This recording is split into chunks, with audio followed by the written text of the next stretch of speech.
महाराष्ट्र में इस साल के अंत में विधानसभा का चुनाव होना है।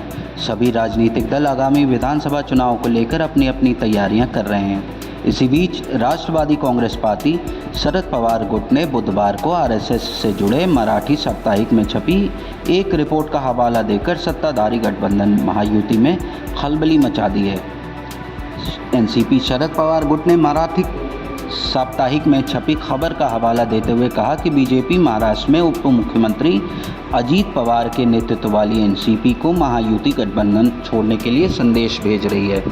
दरअसल मराठी साप्ताहिक विवेक की रिपोर्ट में कहा गया है कि 2023 में एनसीपी के साथ गठबंधन के बाद जनता की भावनाएं भारतीय जनता पार्टी के खिलाफ हो गई हैं, जिसके कारण हाल ही में महाराष्ट्र में हुए लोकसभा चुनाव में भगवा ब्रिगेड के प्रदर्शन खराब रहा।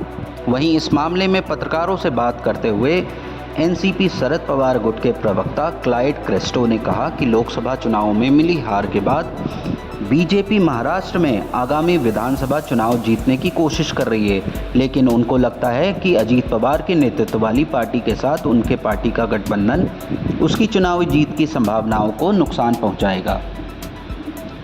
एनसीपी शरद पवार के गुट के प्रवक्ता ने दावा किया कि वास्तविकता ये है कि महाराष्ट्र के लोगों ने बड़े पैमाने पर एनसीपी शरद पवार गुट के पक्ष में मतदान किया।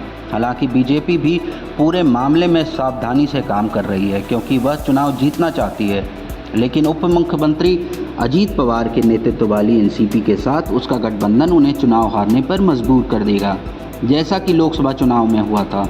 साप्ताहिक में छपा लेख बीजेपी के उन तरीकों में से एक है जिससे बीजेपी अजीत पवार को खुद को दूर रखने की कोशिश कर रही है, या दूसरे शब्दों में अजीत पवार को महायुति गठबंधन छोड़ने के लिए कह रही है।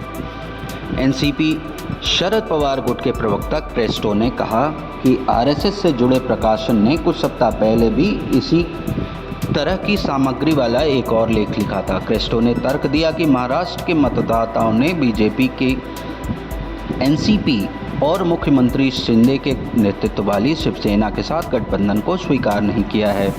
महाराष्ट्र में बीजेपी की लोकसभा सीटों की संख्या 2019 के 23 से घटकर हाल के लोकसभा चुनाव में सिर्फ 9 रह गई है। वहीं उसकी सहयोगी शिवसेना ने 7 सीटों पर जीत हासिल की और डिप्टी सीएम अजीत पवार के नेतृत्व वाली एनसीपी सिर्फ 1 सीट पर जीत हासिल कर पाई। इसके विपरीत विपक्षी महाविकास अघाड़ी, जिसमें शिवसेना, उद्धव ठाकरे, एनसीपी शरद पवार और कांग्रेस शामिल हैं, ने प्रदर्शन काफ़ी शानदार किया और 48 में से 30 सीटें जीती।